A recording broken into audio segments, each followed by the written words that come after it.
Shout out 1090 added Jake an too. extra 30 minutes. Because 1090 Jake, like, he's very new to all this. He had never been on stage, like, seeing his fans out in the audience or whatever, and he had never done a meet and greet or whatever. So he hung out with us for the whole entire meet and greet in Boston and was just kind of like wowed by the whole experience. But that was really dope because he definitely didn't have to do that, you know. Shout out 1090 Jake. Shout out 1090, man. That was so cool that he came out. Like, I just thought that was so epic. I was a little hurt when Pot Lord didn't play any music and 1090 Jake just came out to silence. Slot Lord. Good old But, Slot. Lord. He didn't get paid for that one. 1090 Jake should have cut the check. If 1090 Jake would have paid for a slot, it would have been an audio. It's 1090 Jake, man. I'm rocking with y'all. Y'all rocking with me. And Just for this episode, play his newest video. yeah, exactly. That would be fire, That's what though. he wants to walk out. In the to. background? With the spliff mode tag in the back. Spliff mode, Smith mode. No, if 1090 Jake could have chose his walkout song, it definitely would have been some random rapper in Florida that's a blood that like has dreadlocks and Or shit a that random we never Boston heard. rapper. I don't know. Yeah. That was my favorite question that a kid asked during it. And for the record, one of my hometown friends, Adam Tardif, came out to the show, and his first thing that he said to me when we got off stage My was, nigga Tartar. he goes, "Why was the Q&A so bad?" It was definitely- he goes, "Why didn't they ask any good questions?" It definitely was bad in Boston. In Boston? What? The New York questions were pretty Yeah. decent. Yeah. No, the Boston ones are like, how did you go from New Hampshire to New York? I couldn't even He's do like, it. I'm I just took like, a bro. plane. No, because that's the dude who, when the dude with the dreadlocks ran out and grabbed the mic and started screaming, "Shut the Okay. fuck up! That question sucks." Okay.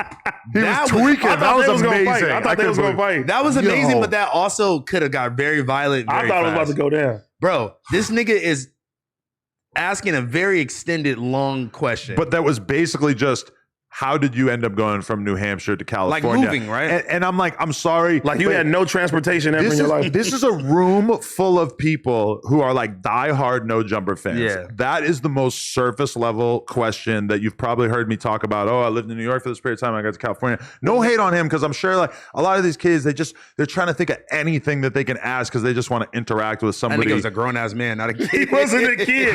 He was definitely 37. He was grown as fuck. I was glad that dude grabbed the mic though, because otherwise I was gonna have to basically do the He same. was- I was just about to He say, was bro, in the back. come He on." was like, shut the fuck up. That's a different Nah, question. he violated that nigga. I'm not gonna lie to you. Wait, but maybe he meant because you were born before planes came out. Maybe and he, cars. Maybe he Ever meant, heard of the Wright brothers? Horse and maybe- carriage. maybe he meant that like how did you physically get there? I don't think he like wanted to hear about what airline I flew with. Although, you know, when I flew to the West Coast, when I moved to the West Coast, when I was waiting for the plane, the rapper Gravy, who played the Notorious B.I.G., although I think in the year 2010 that Gravy was not a thing yet, or that him playing Biggie was not a thing yet. So he's sitting there waiting for the flight. He is a rapper at the time who, like, most famously shot himself in the ass, I think. Or, He shot himself in no, the no. ass? I think that the real story actually is that he got shot during it, like immediately beforehand. Is that Fooley? Yeah, that's foolish. What the fuck is Fooley doing here? What up, Fooley? I gave him some headphones. I heard that he actually did get shot, although the rumor at the time was that he got shot in the ass himself. But I just remember that Gravy had like the most gay dude with him ever, like a manager, like, I don't know, stylist, who knows. But the fool was rocking all pink, gayest accent, voice, whatever the fuck you call it, inflection I ever heard.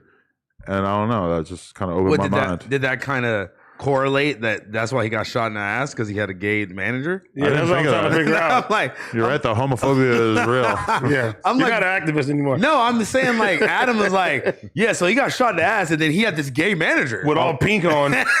I'm like, what does this have to do with the story? Imagine Gravy just getting shot in the ass protecting the right.